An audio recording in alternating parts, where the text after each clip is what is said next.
24 ঘন্টার মধ্যে গ্রেফতার করুন, অন্যথায় কক্সবাজারের রাজপথ 5 আগস্টের যে আগে যে চিত্র ছিল সেই চিত্র কক্সবাজারের রাজপথে আবারও হবে।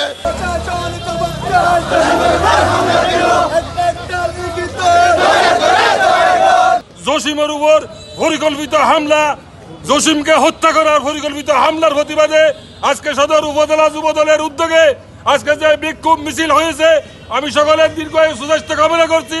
তার সাথে সাথে আমি প্রশাসনের দৃষ্টি আকর্ষণ করে বলতে চাই, আমাদের জসিমের হত্যাকারীকে আগামী 24 ঘন্টার মধ্যে গ্রেফতার না করলে আমরা একটা কঠোর কর্মসূচি দেব।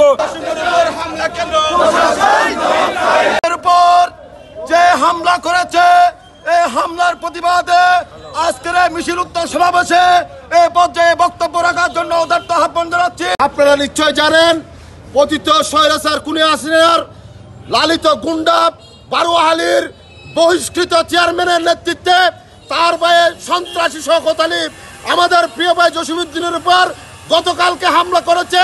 তাকে মেরে ফেলার উদ্দেশ্যে সে এখন চিকিৎসাধীন অবস্থায় কক্সবাজার সদর হাসপাতালে আছে।